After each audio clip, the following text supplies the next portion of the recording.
Hey, Shalom, Israel, Shalom, Shabbat Shalom. Welcome to our Friday night Shabbat call. If brothers and sisters can hear us, go ahead and throw Khan in the chat. And just let us know where you're tuning in from.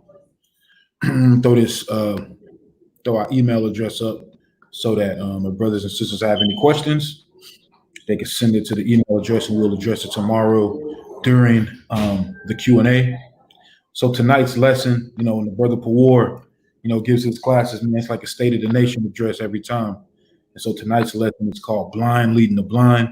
Brothers are gonna go into, various topics, that's been coming up, and just showing Israel how, be able to, follow seasoned brothers that's in the right spirit. When and we're not saying like, making man who the Most High is, but we know that the Most High ordains men as leaders. We see that all throughout the scriptures. So, brothers gonna go through some scriptures from various topics. You know what I'm saying? Rightly dividing the word of truth. Okay. So with that, I'll pass it to the brother Pawar Yala. Let him do his thing. Pawar Yala, I'm sorry, and let the brother open up the class for tonight. Good. That's great. It's just through the spirit, we wanted to speak on certain topics and things and situations because we noticed that Israel is starting to have a confusion of face a lot of the times now. And we see this thing coming out in there's different situations and scenarios within the nation, especially on social media and in the public. And a lot of these things are kind of like folly. And these things are making Israel look real bad. And then we also have to remember that when we go against the Lord and we go outside of the scriptures and against the scriptures, when we know the scriptures, we lose our knowledge. The Most High pull our knowledge back. And we start to get weak before our enemies. As long as we follow the Most High, we'll always be strong. But once we stop doing our diligence and doing what the Lord wants us to do, we wind up losing our power and our strength, because the Most High is our power and our strength. And we have to realize that. We have to keep that in mind at all times. So, I want to ask the brother to go to Proverbs chapter 3, verse 5, so we can start to get some understanding of things, or, what's going on and how we should be.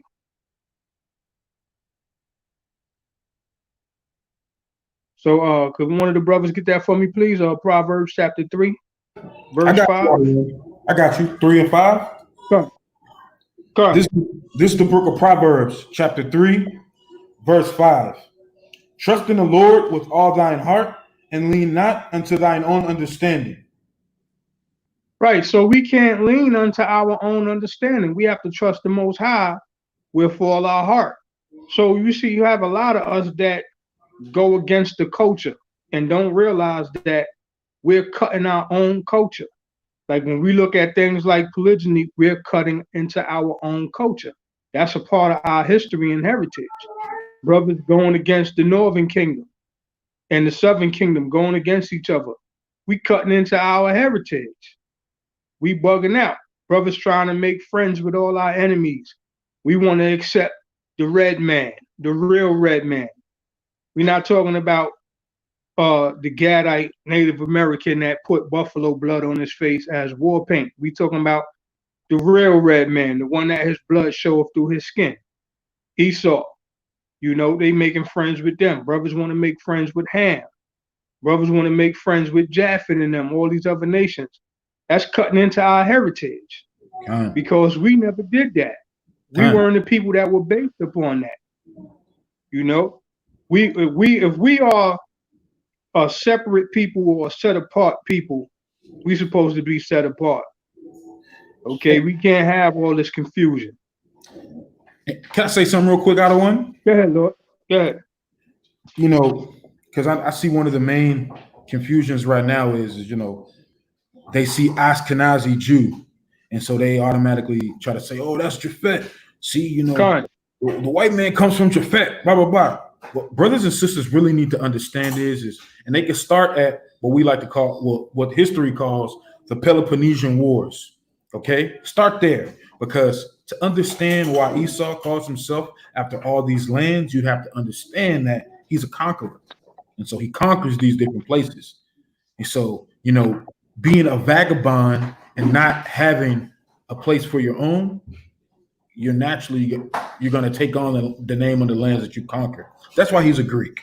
Okay, that's why he's a Spaniard. That's why he's British. All these different names, he conquered those people. So a good place to start would be those Peloponnesian Wars, because they see Ashkenazi Jew and they bug themselves out, and they get to see, he's not Shem. He you know what I'm saying? The white man is not Esau, and it bugs them out. And they need to understand it's because he conquered. That's why he goes by the name of these lands. Just back on you, Adam. Right. And then at the same time, how can he be two simultaneous bloodlines? How could you be Japheth and Shem at the same time? But that's why the scriptures tell you what? Lean not unto thine own understanding. Matter of fact, let me get on Ecclesiastes chapter 5 and verse 1. Because the scriptures tell us how we're supposed to be when we come before the Most High.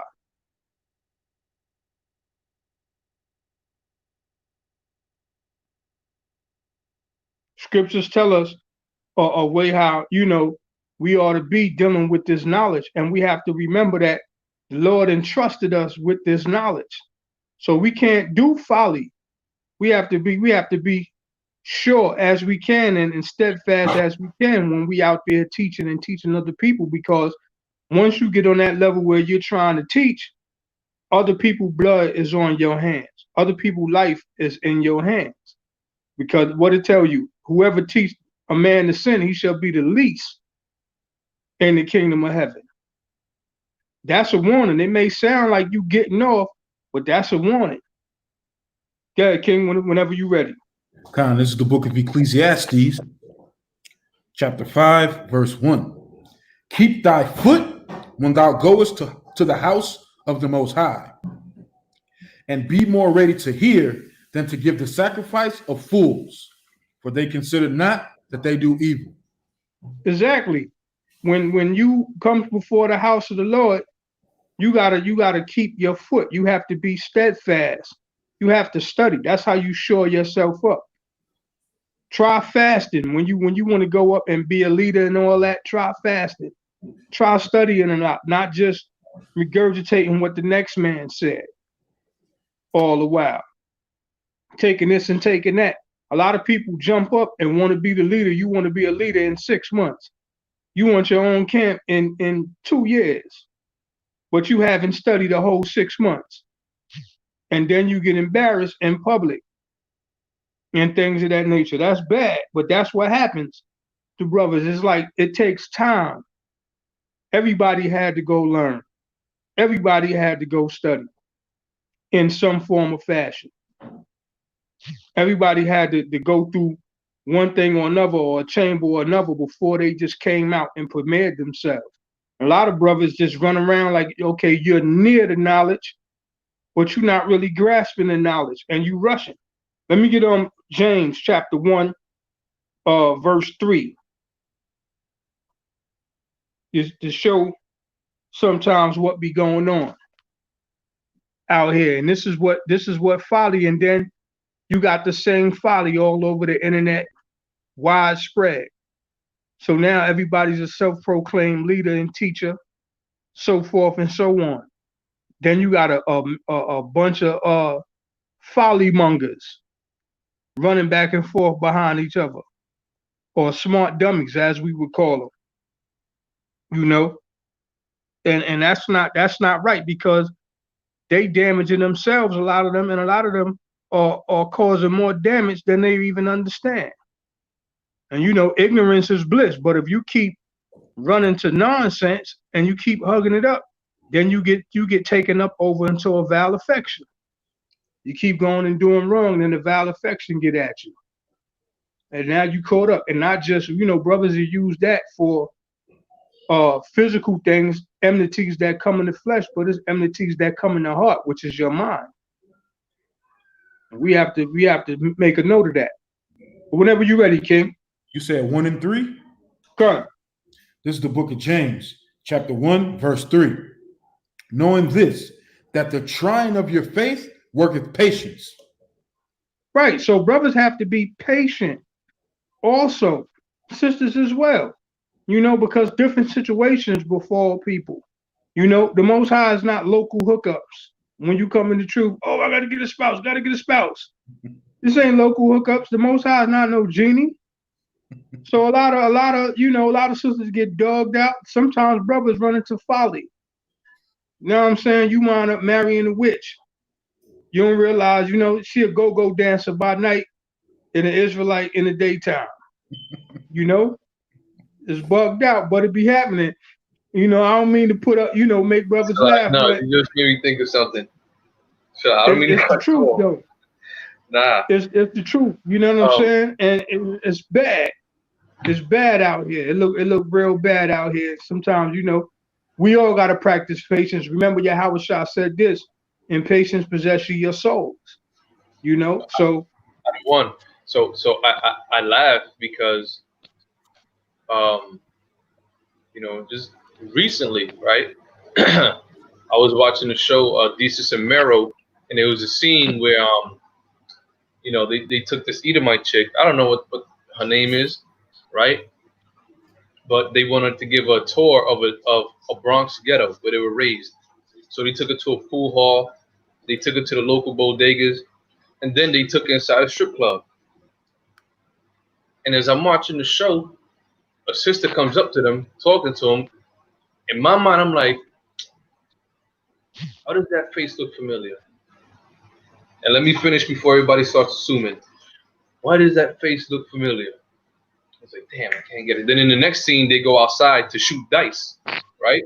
And so it shows her face again. I'm like, oh, I know who that is. That's a sister that had came to one of our Passovers a few years ago. And here she is. Now she's, this is what she's doing, sliding up and down a pole. So when you said that, that's what I thought of automatically. That's why I was laughing. That's a shame. It's unfortunate. Yeah. But Yeah, that's terrible. And then, a lot of people overstep their boundaries. Going to the next verse for me, King, verse 4. Come, this is James chapter 1, verse 4. But let patience have her perfect work, that ye may be perfect and entire, wanting nothing. Right. So we got to let patience have his perfect work, that we may be perfect and entire, wanting nothing. Many people sit up there and believe that you can't be perfect, but where's your faith? Yahweh Shah said that we could be perfect. Yahweh Shah said that the things that he do, we can do in greater. So the modern day proverb that we have is what? Practice make perfect. So we got to practice in this walk. We got to practice how we walking and what we doing in this walk to attain them levels. Is levels to this. It's chambers to this. Most of the scholars and the teachers that you see, them cats just come out and all of a sudden they open their mouth and they know all this. Brothers had to study. Brothers had to go through ups and downs and go through chambers and things of that nature. Okay, let me get on the next verse. Come, verse 5. If any of you lack wisdom, let him ask of the Most High, that giveth to all men liberally, and upbraideth not, and it shall be given him. Right. So that's where the prayer and everything come in at. When you ask the Most High, if you lacking, you go to the Most High with that, and the Lord will give it to you. And he gives the all liberally. That's where the fasting and the prayer and all those things come in at. Right there. But people seem to forget that. It's like having a student that wants you to give them all the answers right then and there, but they don't want to read not one chapter or verse. They just want everything.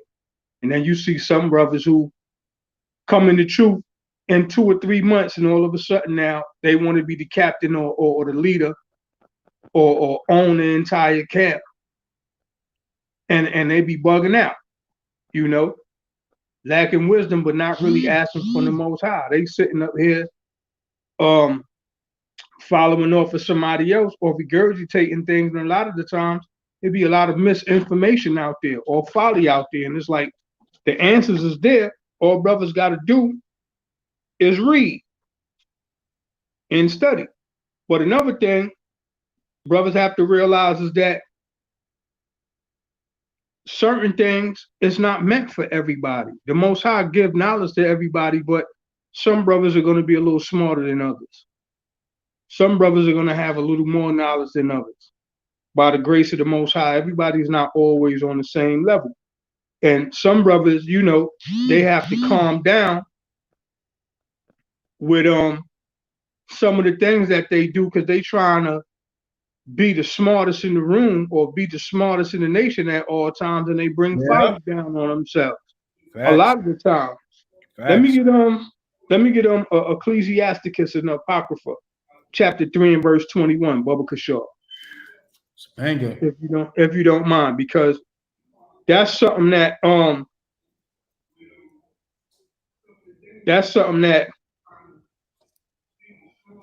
you know is too high. It's something that it really don't matter, and it don't necessarily concern you. It's just like, okay, because I see it in the comments, but I'll say this. And I don't really want to go off, but I'll say this. Everybody talks about the shape of the earth, but who actually been that far away that you can see the entire shape of the earth? No one. Then also, what does it even matter? We know the so-called white man is a liar, but we on this planet regardless. It could be shaped like a donut.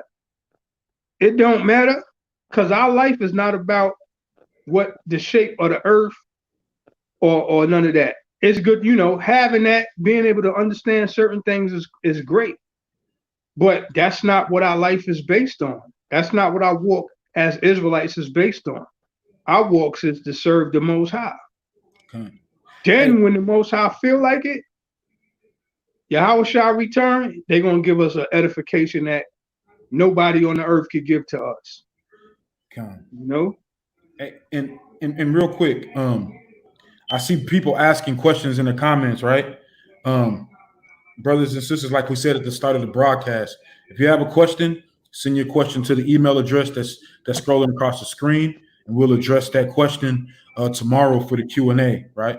And also, you know, someone said they didn't see us at the George Floyd protest, and I think that's unfortunate for someone to say something like that. But a simple fact that we don't need to go to a George Floyd protest, because if you know AOC, you know that brothers is on the streets every Shabbat and in between protesting with these scriptures for the exact same things that happened to George Floyd.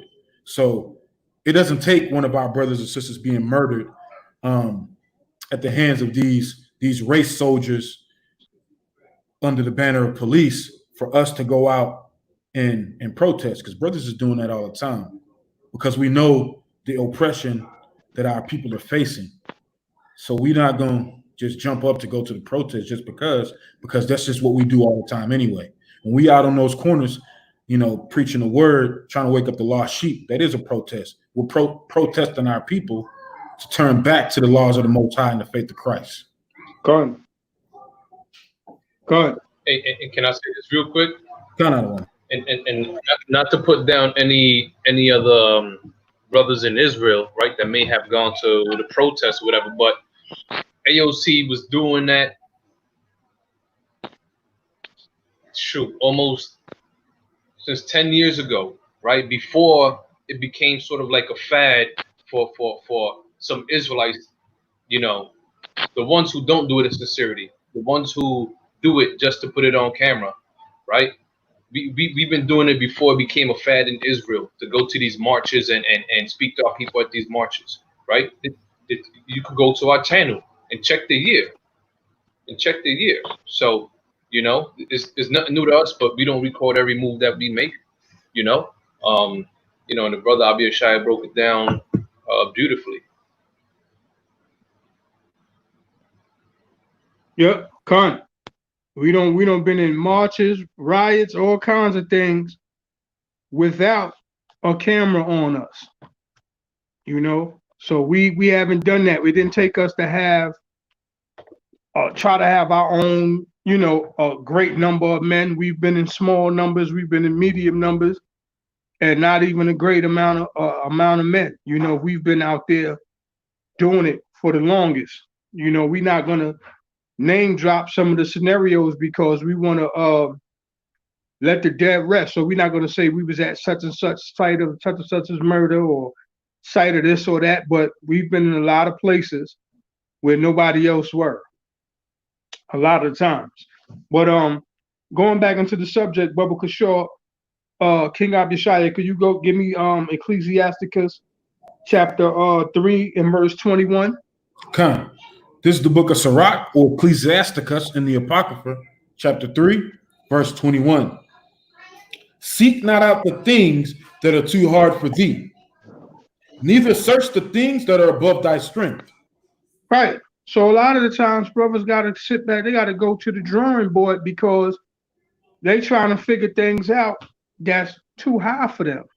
Because you might hear other people talk about it or other people mention it, and again, trying to be the smartest dude on the block, and you got bigger fish to fry as an Israelite. Solomon told us about simplicity. And the simple things is the things that should be number one on your schedule. Mastering your prayer, mastering your fasting, get your basics down. Learn the commandments. Learn how to keep the commandments before you sitting here trying to bring some foreign book that was made by an astrophysicist or somebody trying to put it in the guise of a prophet or something like that. Some of these pseudo books that's floating around and things of that nature. Brothers have to get their basics down so that they could know right from wrong and be able to pick the bones out of things. Speaking on that, Bubba Kashaw, could you give me this one script on Malachi 3 and 18? Because that I'm done with the Apocrypha right now. I'm not going to go back in the Apocrypha no more at the moment. But Malachi 3 and 18 tells us or gives us an instruction of what we should do, because the whole scriptures is beneficial. Before we go off and leave the scriptures and go to another book or go here or go there and try to be super scientific genius, we got to get the basics. That's why they call it the Bible, the basic instruction before leaving earth. We got to deal with the basics first. If you can't master the basics, how you going to know the big things? Because the real key is in the basics. Like if you ever seen a classic Kung Fu movie, they put you in the room with the cook and you in there like, I don't want to cook, but the cook know all the Kung Fu styles or all the masters because it's techniques and the way how he cook. It's the same thing with the scriptures. When you deal with the basics, you're going to be able to deal with all of the complex things. Yeah, King, whenever you're ready. Come, this is the book of Malachi, chapter 3, verse 18. Then shall ye return and discern between the righteous and the wicked, between him that serveth the Most High and him that serveth him not. Right. So when we return back to the law, statutes, and commandments. When we go back to the basics, then we'll have that great understanding. We can't always jump and say, oh, look, I'm going to be super science this or super that. You have to start from the bottom. You got to start from somewhere. But nowadays, you see in the nation a lot of people kicking folly because, again, like I started saying, a lot of it is killing our own heritage. So when we go after our own heritage, we wind up sinning a lot of the times. And when we sinning, we offending the Most High, and the Most High say, oh, you know what? I'm cutting off that knowledge. He ain't getting that no more. That's why he said, my people are destroyed for a lack of knowledge. You see people falling out of the truth. You see them teeter-tottering. They start to get wary. They start getting exposed. They did this, they did that. They knowledge not sharp no more. It happens to men and it happens to women also. And it affects both in different kind of ways, but it happens out there. Let me get on Isaiah 66 and 4. Let me see Isaiah 66 and 4.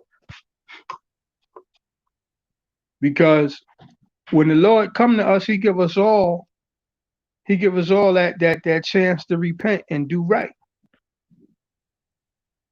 And he gives us certain knowledges and passage at the start.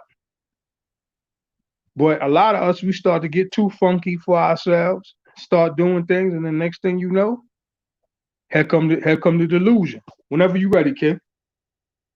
This is the book of Isaiah, chapter 66, verse 4. I also will choose their disillusion and will bring their fears upon them. Because when I called, none did answer. When I spake, they did not hear. But they did evil before mine eyes and chose that in which I delighteth not.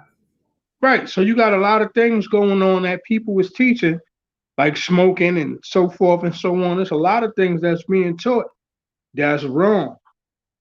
That's wrong. So now, next thing you know, here come the delusions now. And you get more and more delusion. And you see cats bugging out. They out of their mind. Or you see some sisters jacked up, all messed up in the game, get a whorish spirit on her, have a brutish spirit, want to fight men all the time. And then after that, cry about how lonely they are and all this. But it's so menacing towards men. You know, they be in that type of spirit. You know, you see brothers getting conflicted and things of that nature when they shouldn't be because of this. Because when the Lord called you, when he talked to you in the beginning, you instead of staying on that straight and narrow, brothers want to go to the left, teeter-totter over to the right, and then it started to go down. It started to happen like that. That's bad, but we see it all the time. Brothers who have experience, we see it all the time happening to people. Let me get 2 Thessalonians chapter 2.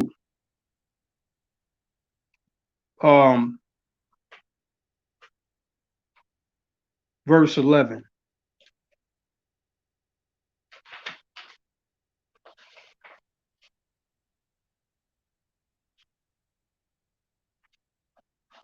You know?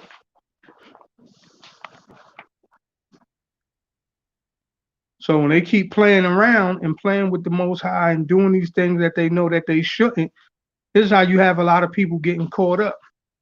And it's bad because a lot of people follow some of these dudes that's wrong because of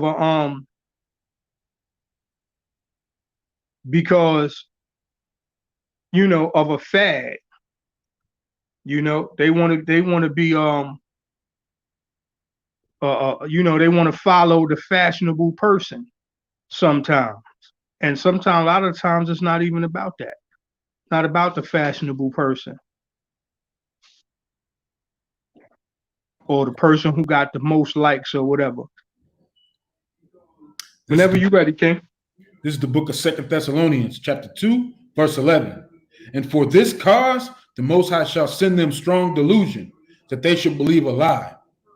Right. So you got a lot of people out there believing nonsense. You know, you can't marry nobody outside of your tribe. Why would the Most High prohibit us to marry other nations and then tell us that, oh, we can't marry inside our own tribes? That don't make any sense. Now, there were times where he told certain people they couldn't do it because of things like heritage and stuff like that in the lineage, but that don't mean that Israel can't marry other Israel. Never put that out there like that. We would never prohibit it. So you see a lot of things happening. You see a lot of things happening, and it's like, okay, that's messed up. You know, people caught up and not really realizing. And it's like, okay, you got many people out there believing a lie.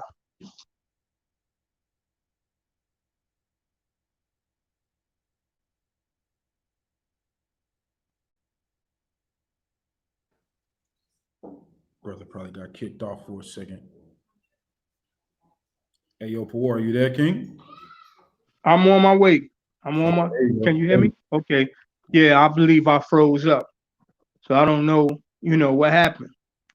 But yeah, you see a lot of this happening. A lot of people, they get caught up and they believe a lie, and a lot of it sometimes it be false teachers because the people not really paying attention. They're not really paying attention to what's going on. Go to Matthew 13 and 15. Because the Most High don't want you to just skip your way through. He want to see sincerity from you.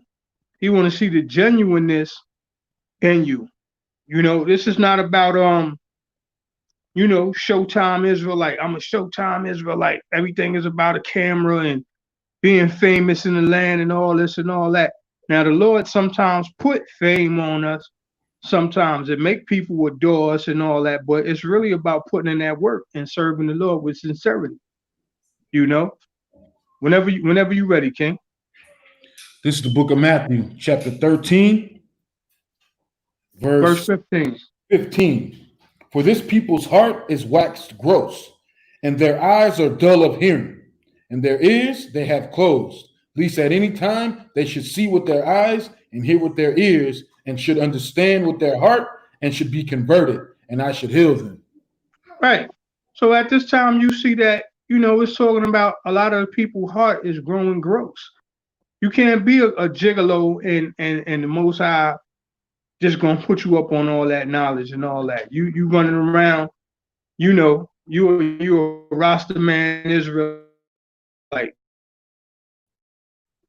You're a Muslim Israelite, this, that, and the third. All this stuff that you see happening without people bugging out in their mind when it says the word heart, it really talks about our minds.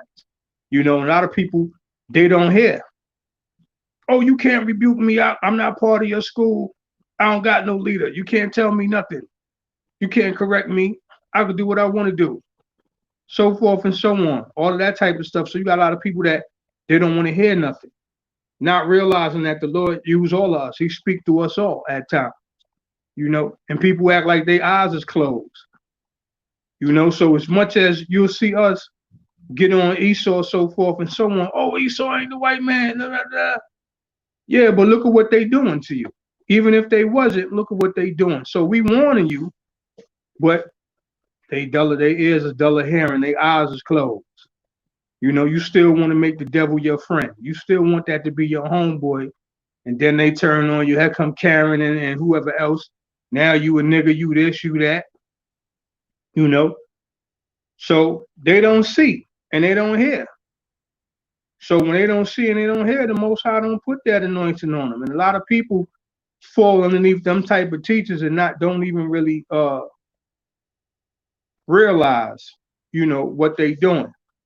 And brothers that be seeking them leadership positions or being them, some of them brothers is not correct. They not correct. And then once you read the scriptures, you'll be able to tell and see what's going on and whatnot. Let me get on, because I'm gonna stand down for a minute. Let me get on 2 Timothy 3 and 7. Let's just say this real quick, to say the least.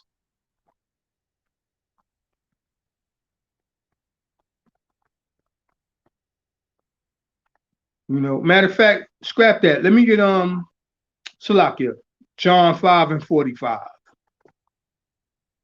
John 5 and 45, because here's a major key that everybody seem to skip over, because number one doctrine that's popular. Every time you look now, Paul got more authority than Yahushua. Moses came and addressed the nation with the law, statutes, and commandments, but some other book with somebody else's name on it is more powerful than what Moses gave us. There's always some contradiction or conflict that's out there. And Jake got to know and understand, where the true power lie at, what's really going on, and how the order really was set. So whenever you're ready, let me get John 5 and 45. Khan, this is the book of John, chapter 5, verse 45. Do not think that I will accuse you to the Father. There is one that accuseth you, even Moses, in whom you trust. Right. So for those, I follow the law, statute, and commandments, but doing everything contrary to the law. It's not like Moses is going to sit up there and say, oh, he evil, he this, but the thing that he brought forth, which is good for us all, which is that Torah, that law, that right there, that's going to stand, because those are the commandments that the Most High sent down to us, and he gave it to Moses to present to us. So that right there is going to stand out, because Yahweh Shah never did away with the law, statutes, and commandments. So you have to have a mindset and know and understand that, okay, Paul couldn't tell you to override Yahweh Shah nor the law, statutes, and commandments. Nobody could tell you to go against what the Most High gave to Moses to give to us. Not even Yahweh Shah. Nobody can go against Yahweh Shah. So it's like, where's these doctrines coming from? Go ahead, Lord. Verse 46. For had ye believed in Moses, you would have believed me, for he wrote of me. Exactly. So if you would have had believed in that, Yahweh Shah walked the law. He walked it. The law made manifest in the flesh. He did that. So if you really believe in what Moses said, you would have believed in Yahweh Shah. Go ahead, Lord. But if ye believe not his writings, how shall you believe my words? Right. Which is why a lot of cats is confused, because it's like, yo, if you don't believe what was given to us in the beginning, how you going to claim that you believe in Yahweh Shah? Because Yahweh Shah didn't change anything. He tell you, until heaven and earth pass, one jot and one tittle of the law shall not pass. So he don't change nothing. So when the apostles and them came after him, they wasn't given no permission to change nothing. It wasn't about, oh, we're going to change the Sabbath now. We're going to do this and we're going to do our own thing now. They couldn't. They didn't have no permission to do that at all. So when you see what's going on now, it's like, okay, what's going on with y'all? With that, I'm gonna stand down for a few and let the brother Mala'ak bring some things out.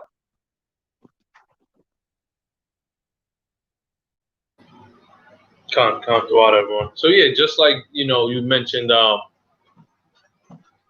of the things that are going out, right, as far as teacher wise, doctrine wise, is basically, too many people now are putting the writings of Paul over what Yahweh Shah taught, right?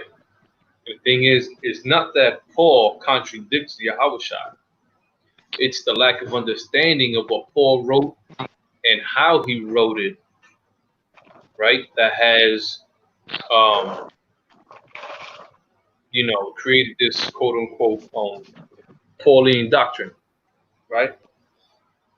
So we know he doesn't contradict the Most High or Yahweh Shah in his word, but we know that it's those of us within the nation that have a lack of understanding of the style of Paul's writings, the style of the way that Paul taught and reached the people. Paul's the one that said, I became all things to all men. To the Jew, I became a Jew. To a Greek, I became a Greek. Right?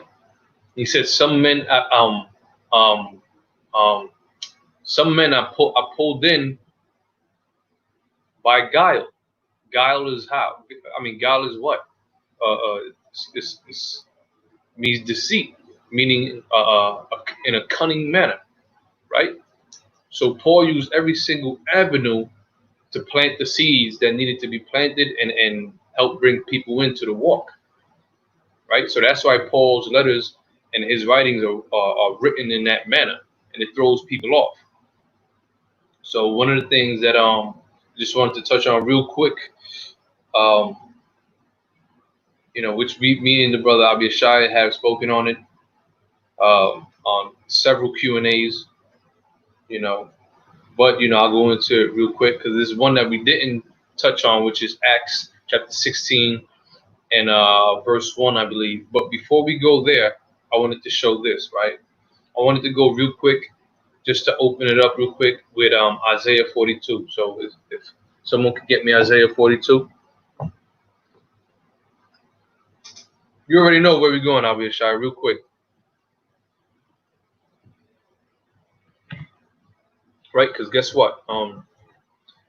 Most of us teach, right, that when we see the word Gentile within the so-called New Testament, that sometimes it's referring to Israel in a Gentile state of mind, right?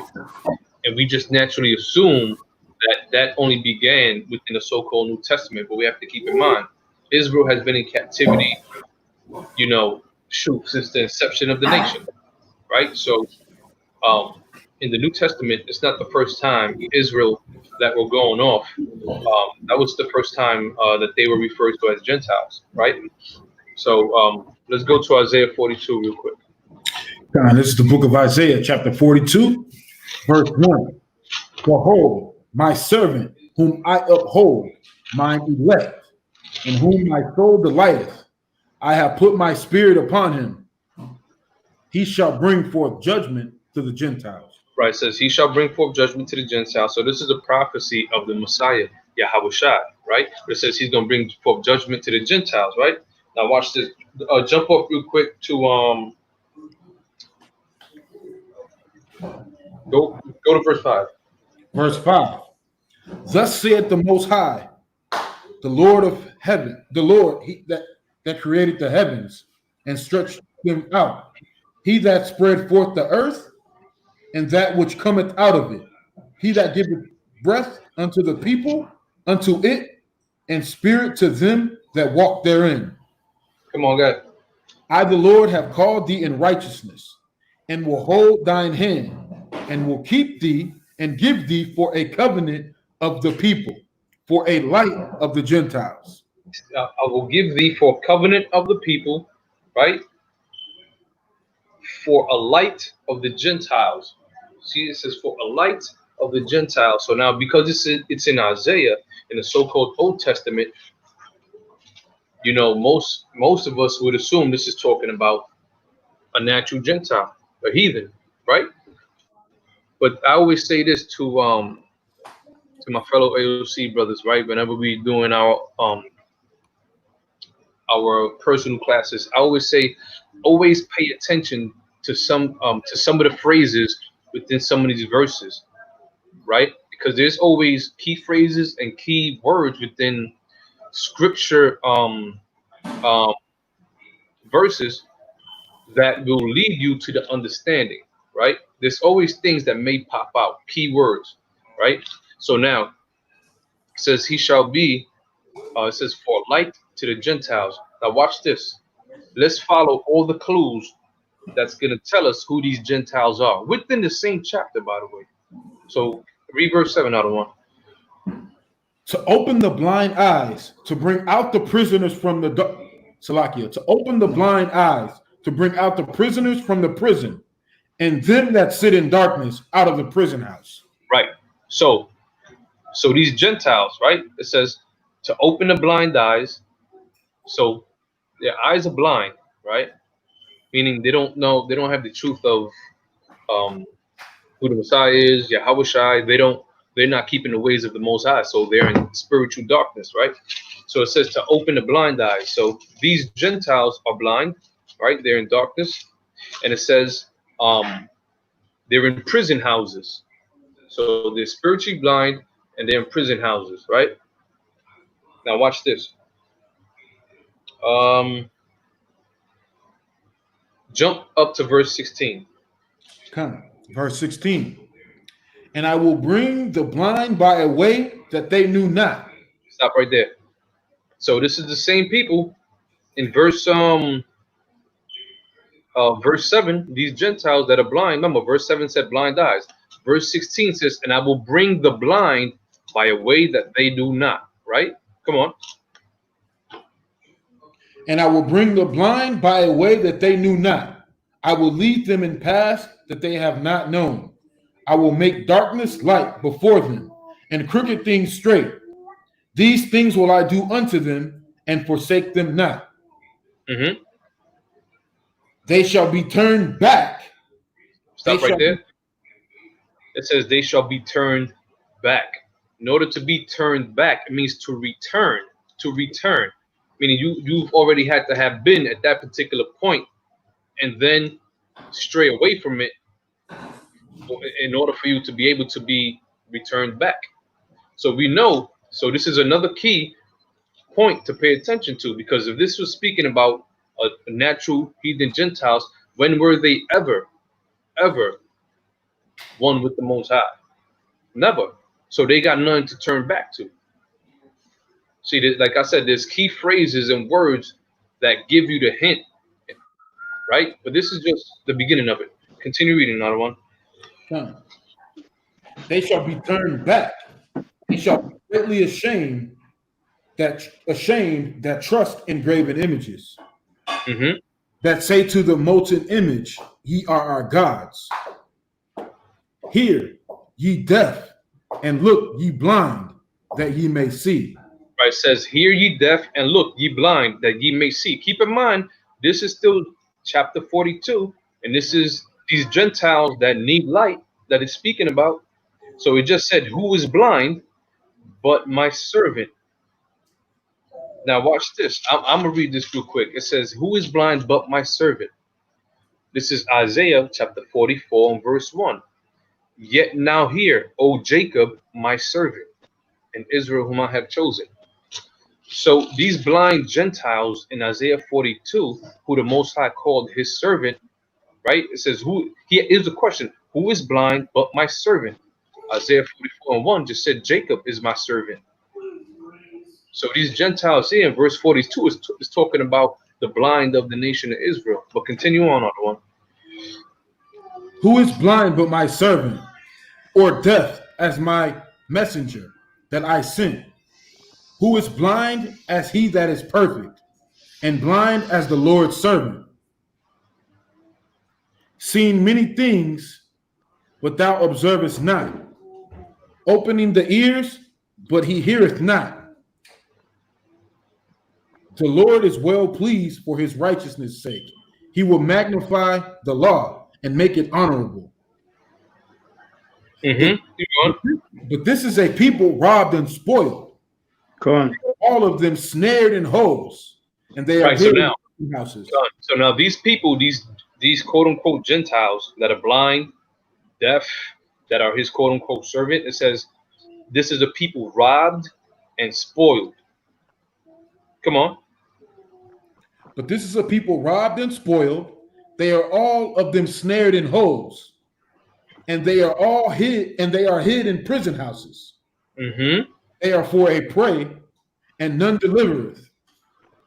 For a spoil, and none saith, restore. Right. So remember, in verse 7, it says to bring out of the prison houses. Right. Verse 6 talking about those Gentiles. So here we are in verse 22. It says, they that are hid in prison houses, they are for prey, none delivereth, for spoil, and none saith restore. Now jump to verse 24. Verse 24. Who gave Jacob for a spoil, and Israel to the robbers? See that? So that those people who were given for a spoil, those people that were in prison houses, those quote unquote Gentiles, it's talking about Jacob the whole time in this chapter. It's talking about Jacob the whole time in this chapter. So if from the quote unquote Old Testament times, the Most High referred to the blind Israelites, the ones who went astray, considered them Gentiles, right? How much more so fast forward to all these generations after, to the time of Yahushua, right? This is the mystery of the Gentiles. So that's I just wanted to use that to segue into go ahead, Ottoman. Are we still on this? When we read verse 22, at the end it says, they are for a prey, and none delivereth, for a spoil, and none saith, restore. That sounds a lot like what it says at the end of Deuteronomy 28 and 68. And no man shall buy you, no man shall redeem you. It's saying right here, none delivereth, and none saith restore. That's the same thing. He said at the end of Deuteronomy 28 and 68. Con.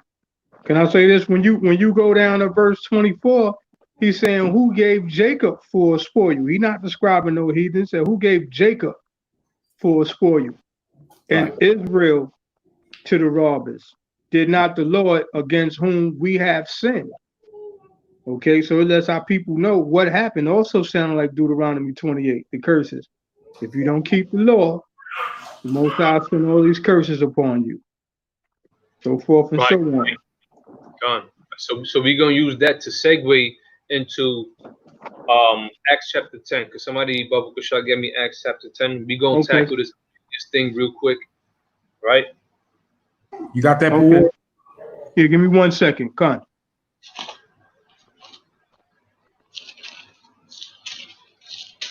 Okay, tell me which verse. Hold on, let me get there real quick.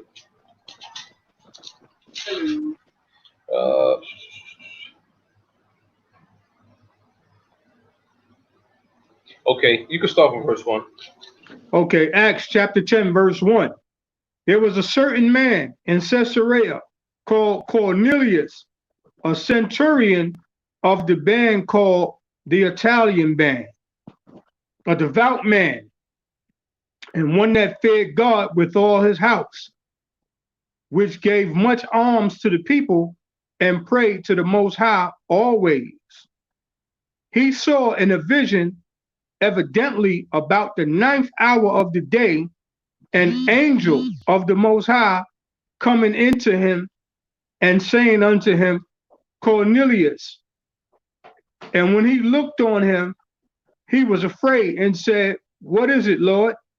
And he said unto him, Thy prayers and thine alms are come up for a memorial before the Most High. And now, Right there, the one. You can stop right there. So it says, because one of the main contentions, right, when it comes to Israel is regarding Cornelius, right? Some believe he's a natural Gentile heathen, and some believe that it's just an Israelite that was a part of the Roman army, right? And the main point of contention is the fact that it says he was a centurion of the band called the Italian band. So because he was a part of a band called the Italian band, most automatically assume that he was Italian, right? No, that's just the name of the band. Got to keep in mind, it's the Roman army, you know?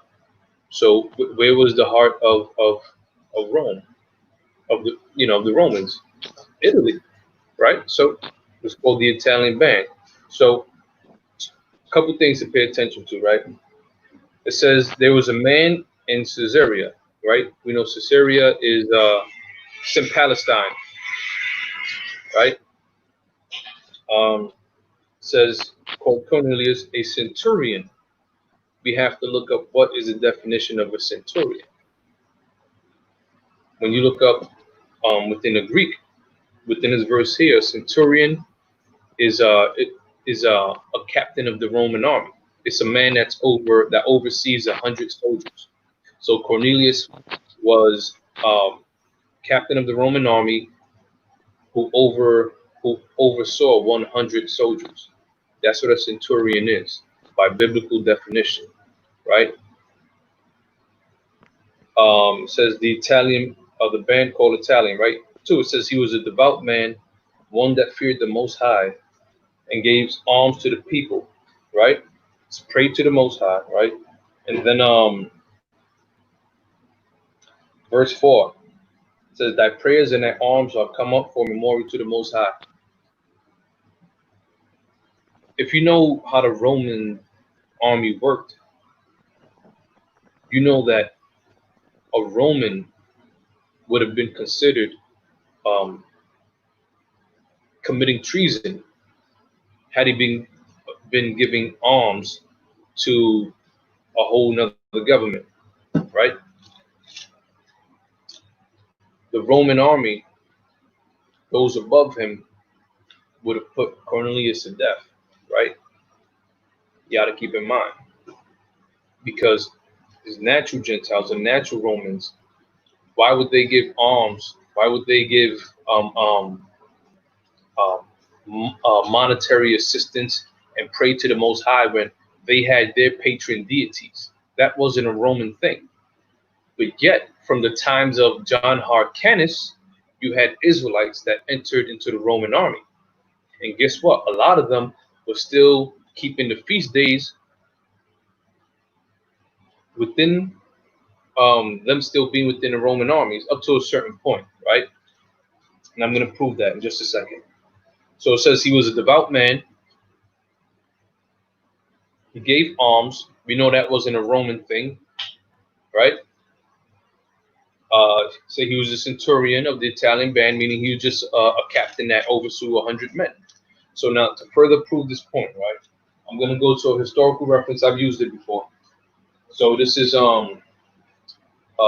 the works of Josephus, right, which is an Israelite historian.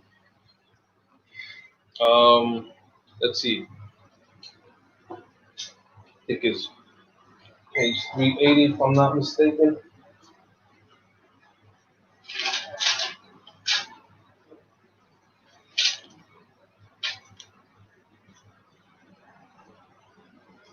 Yeah, I'm gonna go to page 380 real quick. Bear with me for 1 second. Okay. So this is the Antiquities of the Jews. This is book 14 and chapter 10. Watch this. And it reads, Hyrcanus. This is John Hyrcanus, which is descendant of the Hasmonean dynasty, meaning the Maccabean family.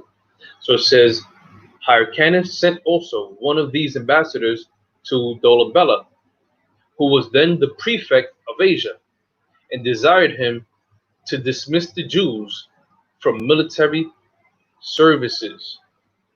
Right?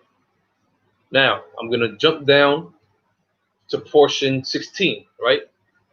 So nobody think I'm making it up. I'm reading right here now from the highlighted portion. And it reads, the declaration of Lucius Lentulus, the council, I have dismissed those Jews who are Roman citizens and who appear to me to have their religious rights and to observe the laws of the Jews at Ephesus. Right? Now watch this. I'm now going to jump to this portion here. And it reads, I had before the tribunal dismissed those Jews that are Roman citizens and accustomed to observe sacred rites of the Jews at Ephesus on account of the superstition thereunder. So we have here, in the beginning, Jews were dismissed from the military services under the Roman army because when it came time to keep the high holy days, being that they were enlisted in the Roman army, it would prevent them from keeping it, right? So fast forward to Cornelius. He was one of those Jews that was within the Roman army, right? But then he started to come into the light because the Most High, gave him the vision, and the Most High was calling him into the fold, right? So that's all it was regarding Josephus. He was just an Israelite that was a part of the Roman military services, and he had rank. He was a centurion. So even going way back to before Cornelius, going back to John Hyrcanus, you had Israelites enlisted within the Roman army. That's nothing new. That's nothing new. So I just wanted to bring that historical reference out, just to help bring the understanding that when it comes to Cornelius, he was just an Israelite within the Roman army.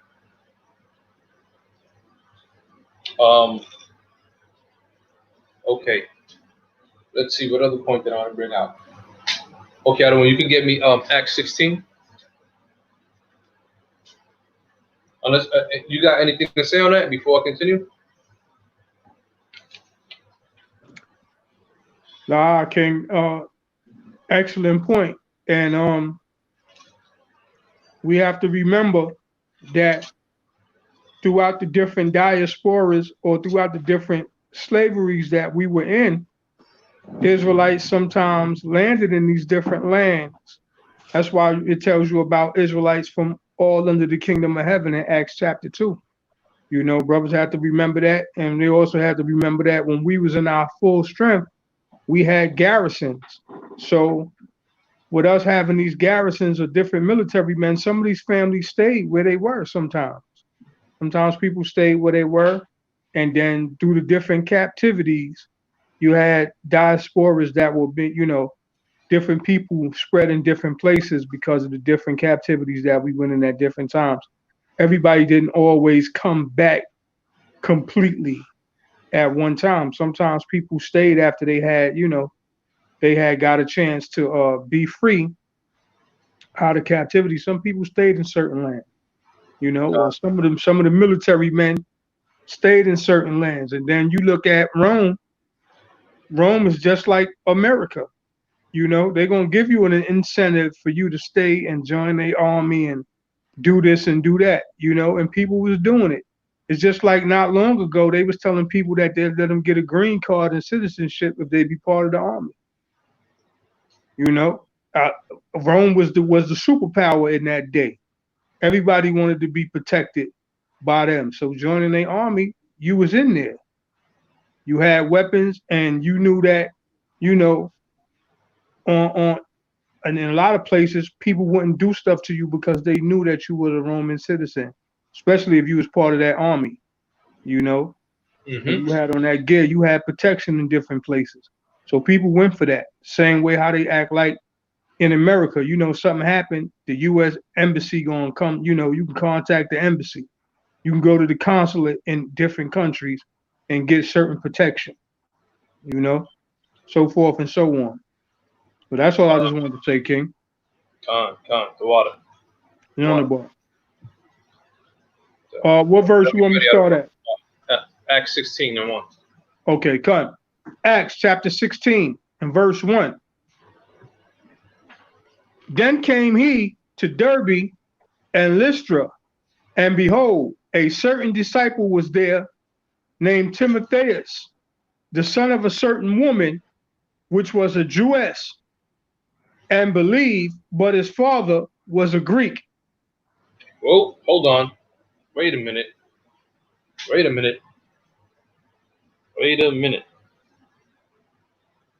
So now, there's a disciple that's a heathen. We can have Greek disciples now, heathen disciples, because this is what a lot of people get from this verse right here. But this is why I'll mention again, and I'm always going to stress this, always pay attention to some of the phrases that are used in verses like this. It says his mother was a certain woman, which was a Jewess, and believed. Why did it stress the point that she believed? Why did the writer feel the need to make sure to put here that she believed? Why? That's what we got to examine. Why would it say that? It didn't have to say that, but it says she believed. Why? Because those who didn't believe were considered what? We know what they were considered. They were considered Gentiles, right? And Israel would look at them and consider them Gentiles. Now, you have a lot of us who are of the understanding that, okay, whenever we see Grecian or Hellenes, we know that's talking about a Greek-speaking Jew. But whenever we see just Greek, G-R-E-E-K, that's 100% of the time making reference to a natural Greek. Well, guess what? That's not true either. That's not accurate, right, and exact either. And I'm going to prove it. So you could read that verse one more time, other one. Then Acts chapter 16, verse 1. Then came he to Derbe and Lystra, and behold, a certain disciple was there, named Timotheus, the son of a certain woman, which was a Jewess, and believed, but his father was a Greek. Right. It says his mother was a Jewess and believed, but his father was a Greek. His father didn't believe. His father was into that Greek lifestyle still, right? And that still goes on today. How many brothers and sisters that are married within this walk may have a spouse? They may be with a spouse who doesn't believe in this walk. They're not within this faith. You know, you may have a brother who comes into this walk who is already married, but their spouse may not come into this thing with them, and vice versa, right? I think Fawad might have gotten kicked out.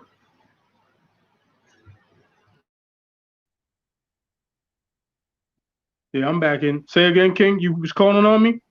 No, you good, you good. So we know that when it came to Israel, whether man or female, if they kept Greek customs and lived the Greek lifestyle, that's what they were referred to. Now I'm gonna bring this out, right? I'm gonna go back to Josephus. So now this is the Antiquities of Jews. This is book 12, chapter 5, right? Now this is gonna speak regarding to the custom of circumcision, right?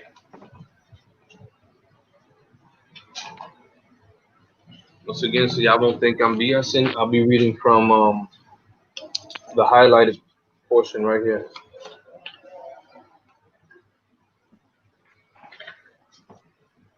So it says,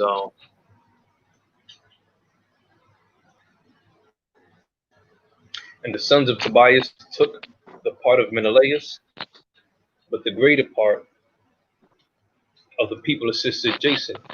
And by that means, Menelaus and the sons of Tobias were distressed and retired to Antiochus and informed him that they were desirous to leave the laws of their country and the Jewish way of living according to them and follow the king's laws and the Grecian way of living. So you had Israel, as we know when we read in the Maccabees, that decided to keep the the Greek way of living. Now watch this. Wherefore they desired his permission to build them a gymnasium at Jerusalem, and when he had given them leave, they also hid the circumcision of their genitals, that even when they were naked, they might appear to be Greeks. So now, hold on. How could an Israelite man all of a sudden appear to be a Greek just by hiding his circumcision? We know that the Israelites physically look different from the Greeks because we know the Greeks were Edomites, so-called Caucasian people. So, them hiding their circumcision, they're not going to turn into Morph from X-Men. We know that's not what it's talking about. When it says that they may appear to be Greeks, it's talking about, because the term Greek was a blanket term to anybody who lives after the Greek fashions. So Israel were hiding their circumcision even when they were naked within the gyms. It says that they may appear to be Greeks, So that means anybody of any nation who kept Greek ways was called a Greek. Now the question is, if a man was circumcised, how is it possible to hide that circumcision even when you're naked? That's the question. I'm gonna bring it out. So now this is at the bottom. It says the word gymnasium properly denotes a place where the exercises were performed naked, which because it would naturally distinguish circumcised Jews from uncircumcised Gentiles, these Jewish apostates endeavored to appear uncircumcised by means of chirurgical operation. So it was a certain surgical procedure that Israelite men would have, the ones that were circumcised, to make it appear as if they were uncircumcised. So they will cut a part of the pubic area, a piece of the skin off, and then wrap it around his rod, so he may appear to be uncircumcised all over again. So I'm gonna bring this out right here, just to further bring that point home. Now this is from Urology, volume 12, number 1. This is Medical and Historical Implications by Judy P. Rubin, M.A. So this is a doctor, right? This is presented at the Society for Ancient Medicine. December 1978. It says the Greeks and Romans, who celebrated the nude human body in art and sport, viewed any abnormal appearance of the genitals with distaste, even amusement. Surgical procedures were developed in the Hellenistic period for those who had undergone circumcision or had been born with little or no precipice and who subsequently wished to recover their bared glands in order to move inconspicuously in Greek and Roman society. So for the Israelites that left the laws and wanted to be uncircumcised and move inconspicuously among the Greek world and Roman world, they would perform that surgical procedure. Now she's going to quote an ancient historian called Celsus, right? Celsus. Now Celsus, writing during the reign of Tiberius, AD 14 to 37, describes two such operations in the Medicina 7.25.1. His account of decircumcision raises important medical and historical questions. So the historian Celsus, during the reign of Tiberius Caesar, writes the medical procedure that the Jews would undergo to become uncircumcised all over again. So watch. It says the prepuce around the glands is seized, stretched out until it actually covers the glands, and then tied. Next, the skin covering the penis just in front of the pubes is cut through in a circle until the penis is bared, but great care is taken not to cut into the urethra nor into the blood vessels there. This done, the prepuce slides forward towards the tie, and the sort of small ring is laid bare in front of the pubes, to which limit is applied in order that flesh may grow and fill it up. So that's the surgical procedure that this Roman historian, who lived at the time that the Jews were doing this, he just described the whole surgical procedure of how Israelite men would decircumcise themselves so they could what? I'll read it again.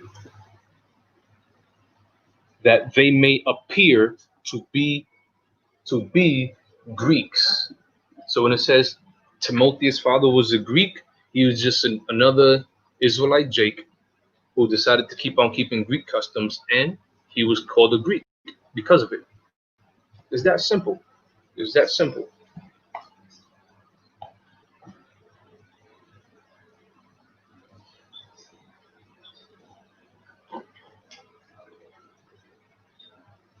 That's all I want to bring out on that, Adawan. Con.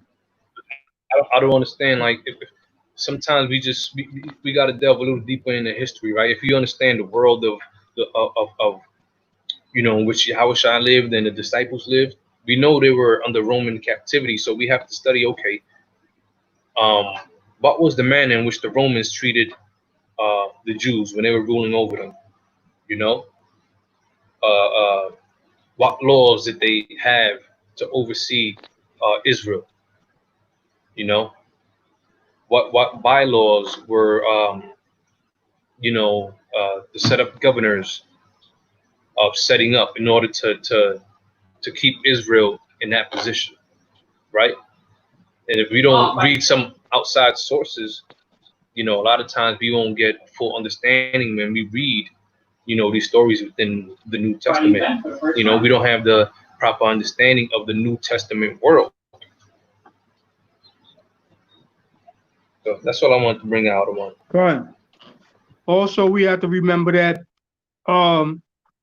with the different, captivities and some of the changes that happen in our environment, some of the writing styles changed during those times. Okay, so some of the writing styles changed.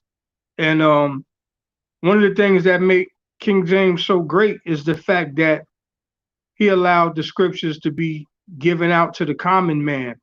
That's another thing, because in the beginning, everybody didn't have access to this. Everybody didn't have access to this. It wasn't for everybody to have access to things of that nature. So even in this day and age, this is why you have a lot of people who seemingly can't understand, because you have certain books that is written where the Most High tell the prophet, hide this, hide that, don't get this to everybody, so forth and so on. So everybody wasn't going to always get everything. We all have different levels of understanding, so forth and so on. So some people just not going to get everything like that. That's why I said earlier, it's better to try to go through the basics before trying to go through big things and not really understanding where you coming from. I'm gonna say one last scripture. I'm gonna let the ambassador from the South close it up because the time is getting near. But I'm gonna say one last scripture that we have to keep in mind. Bubba Kishore, let me get 1 John chapter 2 and verse 7. That, this is something that we have to keep in mind, with the Most High. The Most High don't change on us. He ain't never changed on us like that. He ain't never gave nobody permission to go that far off to the left or whatever. You may get a little bit of lateral movement, but you ain't going that far. You ain't going that far. They're not going to go that far. And then again, how the scriptures is written, as times change, the language changed a little bit more. Things evolved a little bit or changed a little bit based on the influences. So when you see this verse here, whenever you're ready, King, you can read that. Okay. First John chapter 2, verse 7. Con. This is the book of 1 John chapter 2, verse 7. Brethren, I write no new commandment unto you, but an old commandment, which ye had from the beginning. The old commandment is the word which ye have heard from the beginning. Right. So the Most High not going to give you no heathens as no disciples or nothing like that, because this was given to the children of Israel. It's for the children of Israel to govern the earth with. Okay, the whole nation is a priestly nation, and we're supposed to bring the other nations into obedience with the law, statutes, and commandments and the gospel. So you're not going to see people from other nations now all of a sudden you a disciple and you the prophet from Ham and all this other nonsense. You ain't going to see that in the scriptures. Okay, you're going to see Israelites all throughout. That's what the scriptures is about. The scriptures is about us. This is our story. We got to stop trying to be inclusive with the nations, and trying to stretch some rainbow coalition through this nation and that nation and be who we are. Israel got to be who we are and accept the fact that, this is our role. This is our position, and stop giving away our heritage. Stop trying to give our heritage to other people and including them and all that type of stuff. Nah, because that's not set apart. That's not what Kodash is. That's not what, or Kadash, however you want to pronounce it. That's not holy or separate or true or new. That's not us. So with that, I'm gonna leave it up to the ambassador of the South, King Abishai. You want to add anything in there? Yeah. If we can go to the book of Matthew real quick. No, Come. I'm sorry. Matthew chapter 4. Let's go there real quick. Okay. Yeah, Matthew chapter 4, right? Start at what verse, King? Give me 1 second out of one. Let me get there. You can start at Matthew 4, and you can start at verse 12. Before, like the brother Malak brought out, man, we bring that out a lot on the Q&A.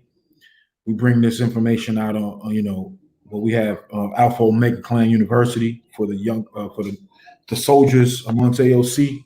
And it's like this, man. Brothers got to deal with chronology in the scriptures, right? Brothers got to deal with prophecy.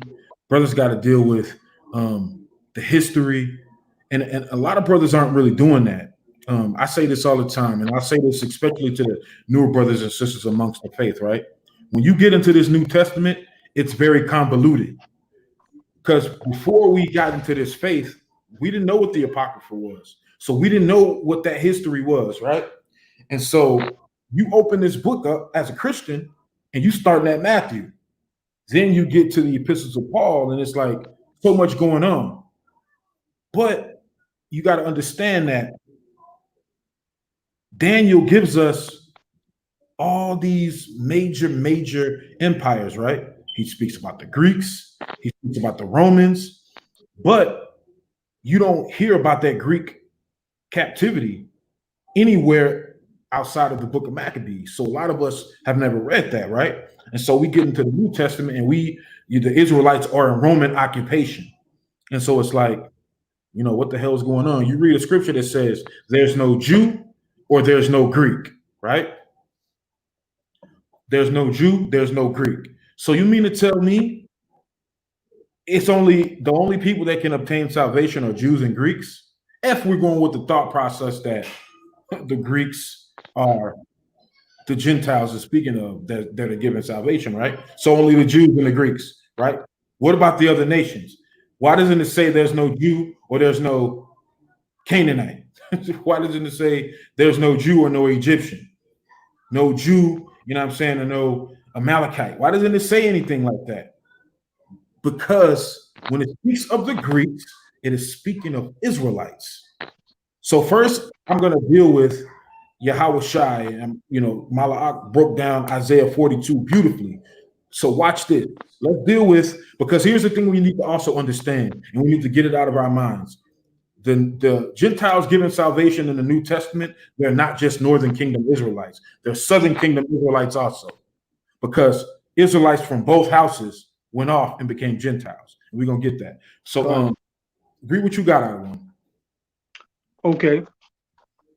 This is the book of Matthew, chapter 4 and verse 12. Now, when Yahushua had heard that John was cast into prison, he departed into Galilee. And leaving Nazareth, he came and dwelt in Capernaum, which is upon the sea coast in the borders of Zebulun and Naphtali. Right. That's Zebulun and Naphtali, those Northern Kingdom Israelites, right? What does it call them? Go ahead.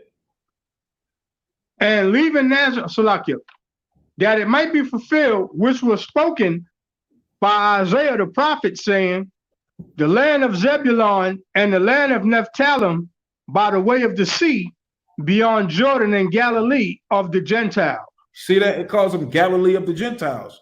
Because if you understand the history, and if you know what goes on, pursuant to the book of Hosea, the last prophet sent to the Northern Kingdom, and even pursuant to the book of Jeremiah chapter 6, I believe it is, then you know that the Most High divorced the Northern Kingdom. And with that divorce, they were no longer his people. Because I'm going to tell you something about this mystery of the Gentiles, right? The mystery of the Gentiles, it would have you believe that it's talking about these other nations when it's actually talking about Israelites. Because the scripture says Moses will be provoked by a no people, right? But Ephraim is also called a no people in the scriptures. But these scriptures are so esoteric that you have to be deep into them to understand these things. That's what a mystery is. A mystery ain't picking up the Bible, going to Romans 11, reading a few verses and saying, oh, there it is. That's the other nations right there. You see, you Israelites are crazy. You twisting the scriptures. That's not a mystery to just pick it up and just get it right away. You got to dig into this thing and understand what it's talking about. Right? So now let's go to the book of First Maccabees. First Maccabees chapter 1.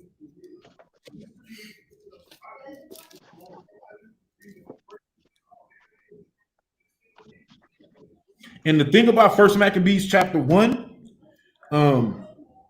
Daniel prophesied a lot of this in Daniel chapter 8, chapter 11. He prophesied a lot of the stuff that's going on in the time of the Maccabees, right? So let's read First Maccabees chapter 1, verse 11. Watch this.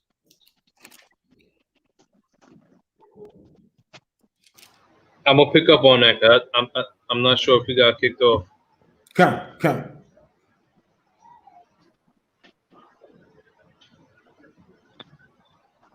You said 1:11. Come. All right, this is First Maccabees chapter 1, verse 11, and it reads, in those days went out there out of Israel wicked men who persuaded many, saying, let us go and make a covenant with the heathen that are round about us. For since we departed from them, we have had much sorrow. Right. So if you make a covenant with the heathen, you doing what? Keep going. In a second. You make a covenant with the heathen, you're ignoring the covenant that your fathers made with the Most High. So this covenant that they made with the heathen, that covenant is what made a lot of them become Greeks willingly. They willingly became Gentiles, right? Go ahead, verse. Hey, can I say something? Kind of one. Salak, next verse. Nah, I was just going just clear something up real quick in a comment right here by sister Christina Watson. Just I know you've been tuning in quite a few Shabbats now, sister. So just for clarification's sake, if you haven't noticed, we're not, of the Islamic religion. We wholeheartedly hold true to the Most High's Torah, His Gospels, what everybody will call the Bible. That's why we hold true to. We're not of the Islamic faith, sister. So, because I see you said I could listen to this all day. I love y'all. I'm so proud to be Islam. So, if you're still in that, the Most High is giving you a chance now to awaken to the fact that you're a daughter of Jacob, chose the seed of the Most High, and you got to put, you got to put Islam away. So, Salah, you wanted me to continue? Yeah, continue, because what you was bringing out, right? You was bringing this out in the Josephus, right? And so our people that willingly became Gentiles, right, made the covenant with the heathen. This is something that they wanted right here. This is one of the biggest reasons they did that. Go ahead, read. This is verse 12. It reads, "So this device pleased them well. Then certain of the people were so forward herein that they went to the king, who gave them license to do after the ordinances of the heathen. Go ahead. Whereupon they built a place of exercise at Jerusalem according to the customs of the heathen, and made themselves uncircumcised." You see that? Heavy. And see, here's the thing, right? And this isn't a boast thing. This is just a reality and what we must do as Israelite men and women, right? Because the reason Mala'ak earlier went straight to the book of Isaiah and showed that those were the Gentiles, the Israelites were the Gentiles, is because gone are the days where we can show our people in the New Testament that it was the Israelites that are the Gentiles. They don't want to see it there. So we're entering a phase now, brothers and sisters, where it's like, when it comes to these scriptures, we got to be able to prove the Bible outside of the Bible. That's the type of time we got to be on, because, there's a lot of people out there that come against this word, and they not just going to accept it coming out of the scriptures. But the scripture is the katana. And these outside sources and books that we read out of, that's the little blade that you pull out your back pocket when you sword fight, right? So this is the type of time we on. The brother brought it out in the Josephus beautifully. And here it tells us this right here, that they were making themselves uncircumcised so they could go to the gymnasium, which means to exercise naked, right? So watch this. So now let's go to, because again, I brought it out, right? It ain't just the northern kingdom that's Gentiles. It's the southern kingdom also, because of this era right here, this Greek captivity, right? And this Greek captivity mirrors what's going on here in the United Snakes of America. It mirrors it. You know what I'm saying? But now our brothers and sisters are making themselves uncircumcised in heart, dealing with the heathens here, right? Because it's the same climate. Our brothers and sisters would rather shoot a basketball or throw a football than to do their duties as an Israelite man, right? So now go to 2 Maccabees chapter 4, right? 2 Maccabees chapter 4.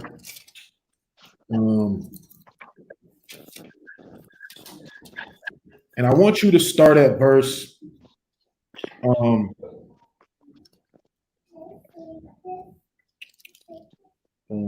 Start at verse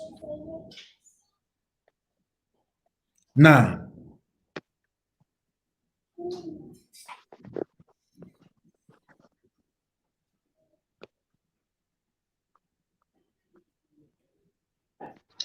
So this is Second Maccabees chapter 4 and verse 9, and it reads, "Beside this, he promised to assign 150 more, if he might have license to set him up a place for exercise, and for the training up of youth in the fashions of the heathen, and to write them of Jerusalem by the name of Antiochus." You see that?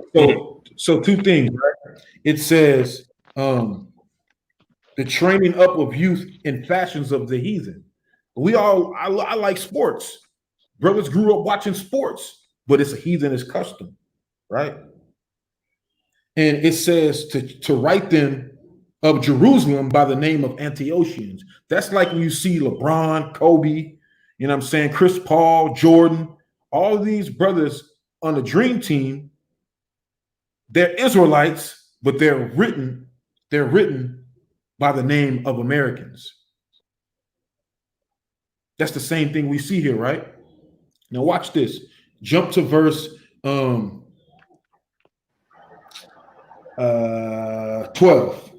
Yeah, real quick. So you see here that, the ones who went off, they don't took on a whole new name. They took on the name Antiochians. Yep. The same way there was others who, were being referred to as Greeks. Same thing. Yep. So what did you want? Yeah, can I say something real? Can I say something real quick? In that verse 9, you see it says the youth, so that's like the little leagues. That's like the UABs. You go to college and all that. You got the McDonald's game, you got this game, you got that game. Cats going to the Olympics, waving around American flags and all that type of stuff. There's no Israelite flag or no black flag or whatever your nationality is. No countries claim us. We got to be known as American. And cats throw that up there proud when they win. Yeah, we American USA, blah, blah, blah. So it's the same thing like the king said before. And he's bringing it out excellently. That's all I wanted to say, King. Right. Be proud as hell to call yourself an American at the Olympic Games, but you come home being oppressed as hell. People being oppressed. You know what I'm saying? You at the Olympics winning gold for your country, your brothers and sisters getting gunned down, being treated unfairly, unjustly, right? But you proud as hell waving that flag. Go ahead, Ottawa, verse 12.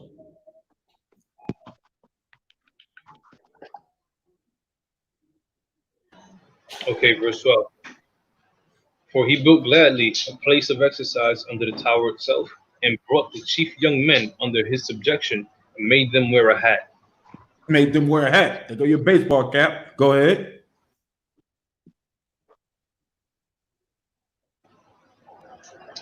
Now such was the height of Greek fashions, and increase of heathenish manners throughout, exceeding profaneness of Jason, that ungodly wretch, and no high priest.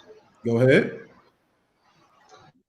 That the priests had no courage to serve any more at the altar, but despising the temple and neglecting the sacrifices, hastened to be partakers of the unlawful allowance in the place of exercise, after the game of discus called them forth.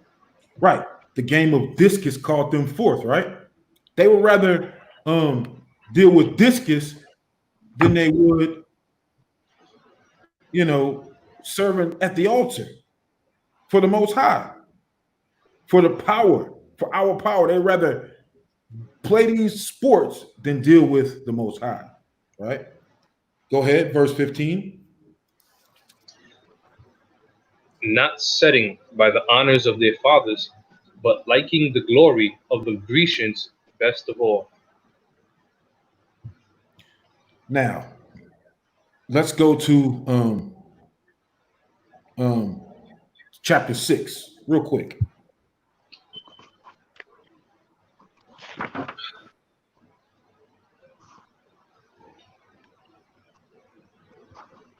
When you read chapter 6, right, they try to they wanted to call the temple, call it the temple of Jupiter of Olympus. That's what they tried to do with our temple, man.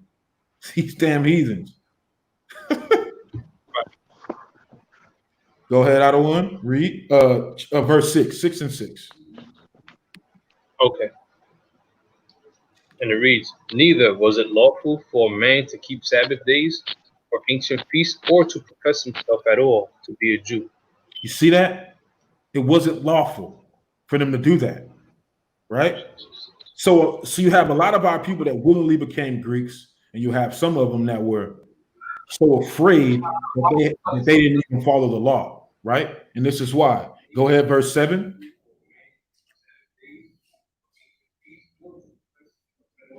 Verse 7. And in the day of the king's birth, every month, they were brought by bitter constraint to eat of the sacrifices. And when the fast of Bacchus was kept, the Jews were compelled to go in procession to Bacchus, carrying ivy. Go ahead. Keep going.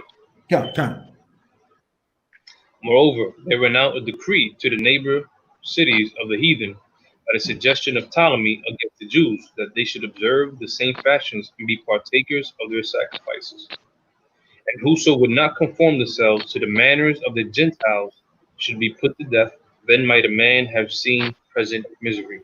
Right. If you wouldn't To the manners of the Gentiles. If you wouldn't conform yourself to the manners of the Gentiles, you would be put to death. So again, the convoluted New Testament, and I'm not saying that in a bad way, I'm just saying there's a lot going on in the New Testament. And if you don't have understanding of this, this New Testament history, we lost. And so a lot of our brothers and our sisters, they get lost. They get lost. Paul says there's no Jew, there's no Greek, because these same brothers and sisters in the book of the Maccabees, eventually they had children. And guess what? By the time Christ comes on the scene, then Paul comes on the scene, it's a different climate. Because now those branches have a chance to come back in and be grafted back in. Back into that tree. And that was part of Christ's mission, was to graft them back in. He died so that the northern kingdom would have that chance to come back, and that the southern kingdom branches that were broken off will be able to come back also. There's no Jew, there's no Greek. Right? We're all one in Christ. Come back to your nationality. Hey, prodigal son, come back. You're the prodigal son, come back. You see all these stories, these parables told in these type of ways. Yahweh Shai used prodigal son. Paul used what he did in Romans 11, the branches, to show what's going on. That prodigal son, he left off and he conformed to the manners of the Gentiles. That's what he did. But then he came back, right? And so you have his brother that's Judah. He like, yo, come on, I've been with you, father. You gonna kill the fatted calf for him? But I've been holding on though. And that's the Jews. They's like, yo, we've been here. What's good? What's up with these people? Got to understand what's going on. It's the same thing nowadays. Our people get carried away in the Gentile customs. And so, again, it's imperative that we understand this prehistory before we get to the New Testament, because it's telling us what's going on, the mystery of the Gentiles. And with that, I digress. If any other brothers got anything to bring out, bring it out. But I'm going to just say Shabbat Shalom. Most High willing, we'll see you brothers and sisters tomorrow for the live Q&A. And just, stay strong and stay in the spirit. And like me and Brother Malak say when we do Meat Milk Monday, man, don't let somebody rob you of your reward, man. You understand? Be not tossed to and fro. Because a lot of brothers is just a blind leading the blind. A lot of these brothers, man, it's like the niggas that walk around with the Brooks Brothers suit. They got the fair speech. You understand? They got the sweet speech. They tell you what you want to hear, but they lead you down the dark path because they don't got no understanding themselves. You understand? That vainglory, is that vainglory is not going to last. When Jacob's trouble hit, vainglory ain't going to help you through that. You understand what I'm saying? So a lot of brothers in this thing for vainglory, teaching things they ought not be teaching, man, because they have no understanding themselves. Con. I just want to say, Tawada, thank you for everybody that's been tuned in. You know, I want to say shalom to all the AOC brothers and sisters that are tuned in. My brothers in Chicago, brothers in Cleveland, brothers in Michigan. Most I bless. Con. And everybody else that tunes in, man. Everybody that's, whether it's your first time tuning in or you know your regular that tunes in and participate. You know, I've seen quite a few similar names. You know, Tawada, thank you for tuning in and showing us the love, man. So I hope everybody here has a blessed night, have a blessed Sabbath day, and keep in the spirit, man. Keep in the spirit. Build your foundation strong in the Most High and make it unshakable. Unshakable. Con. I just want to bring out one last script, to follow up on what the brother Abishai was bringing out. Can somebody give me Second Peter chapter 2 verse 1. Like the brother was saying. You want to say Shalom, King of Moth. Want to bring 2 Peter chapter 2 verse 1.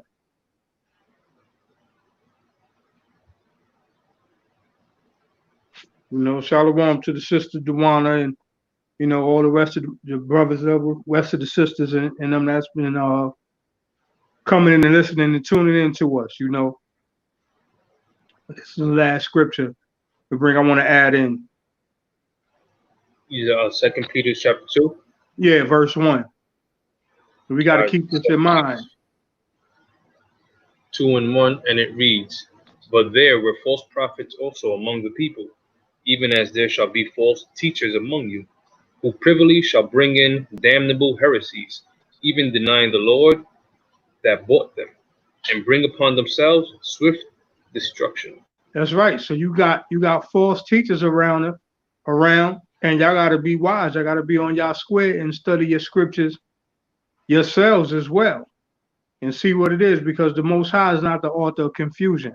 So you're not going to cause no conflict within the scriptures and all that. So you have to be aware of that. Go ahead, King. "And many shall follow their pernicious ways, by reason of whom the way of truth shall be evil spoken of."